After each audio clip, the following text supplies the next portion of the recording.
স্ত্রী স্বামীকে খুনের চেষ্টা করছেন, স্বামী তা জানতে পেরে স্ত্রীকেই মেরে ফেললেন। অর্পণ রয়েছেন আমার সঙ্গে। অর্পণ, কোথাকার ঘটনা, কি হয়েছিল?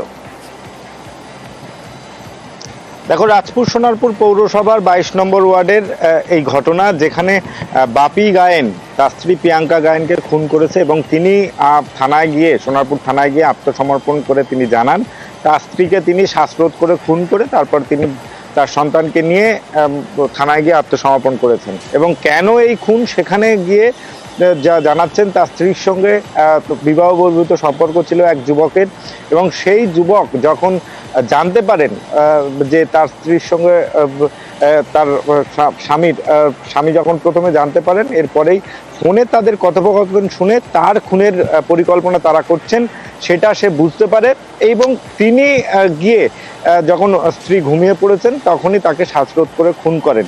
এর পিছনে আরও অন্য কোনো কারণ রয়েছে কিনা এই যুবককে বারুইপুর আদালতে তোলার পর নিজেদের হেফাজতে নিয়ে পুলিশ তদন্ত করে দেখবে। পুলিশ খুনের মামলা রুজু করে মৃতদেহ উদ্ধার করে ময়নাতদন্তের জন্য পাঠিয়েছেন। এবং এই যে যেখানে তিনি ভাড়ায় থাকছিলেন দীর্ঘ 6 থেকে 7 বছর, সেখানে আশেপাশের যারা রয়েছেন তারা বলছেন প্রায় এদের সাংসারিক বিবাদ বেঁধে থাকতো। যখনই কাজ থেকে ফিরতেন স্বামী, তখনই দেখা গিয়েছে যে সপ্তাহে প্রায় দিনই এদের মধ্যে অশান্তি লেগে থাকতো।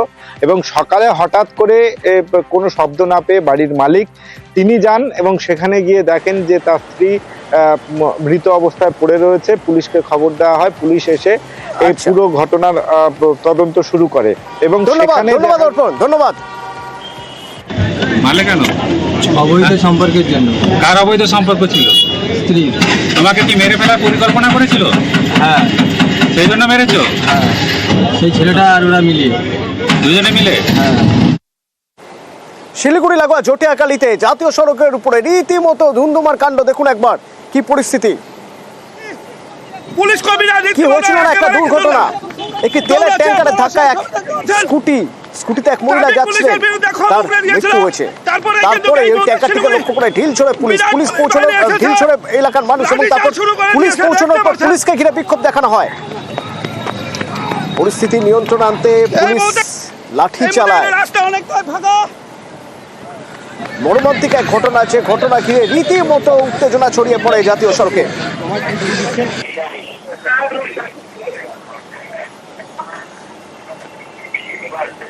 পার্থপ্রতিম আমার সঙ্গে রয়েছে ফোনে। পার্থপ্রতিম, কি অবস্থা এখন? এলাকার মানুষ হঠাৎ এতটা ক্ষুব্ধ হয়ে গেলেন, কি হয়েছিল? দেখো, এই জলপাইগুড়ি শিলিগুড়ি জাতীয় সড়কে এরকম একাধিকবার দুর্ঘটনা ঘটছে, কিন্তু ট্রাফিক পুলিশের কোনো রকম নিয়ন্ত্রণ নেই। মূলত এই ক্ষোভ থেকে কিন্তু আজ এলাকা উত্তেজিত হয়ে পড়ে যখন স্কুটি চালিয়ে দুই বোন তার ক্যান্সার আক্রান্ত বাবাকে দেখে যাচ্ছিলেন ক্যান্সার হাসপাতালে দেখে, তখনই কিন্তু জাতীয় সড়কের পেছন থেকে একটি ট্যাঙ্কার ধাক্কা মারে এই স্কুটিকে। ঘটনাস্থলেই ওই মহিলা আরোহীর মৃত্যু হয়। তারপরে কিন্তু স্থানীয় বাসিন্দারা তারা কিন্তু উত্তেজিত হয়ে ওঠেন এবং লরিটিকে আটক করে ট্রাফিক পুলিশ তাদের ঘিরে বিক্ষোভ চলে। পরে এনজিবি থানা থেকে বিশাল পুলিশ বাহিনী করে, সেখানেও কিন্তু তাদের সঙ্গে পুলিশকে ঘিরে রীতিমতো খুব ভুগে দেন স্থানীয়রা। কেন ট্রাফিক পুলিশের কোনো পয়েন্ট এখানে বসবে না, কেন ট্রাফিক নিয়ন্ত্রণ হবে না?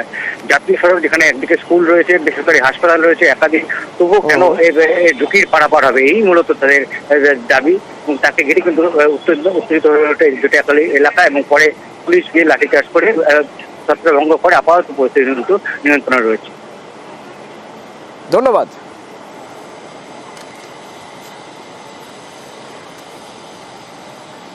ঠিক এরকমই বেশ কিছু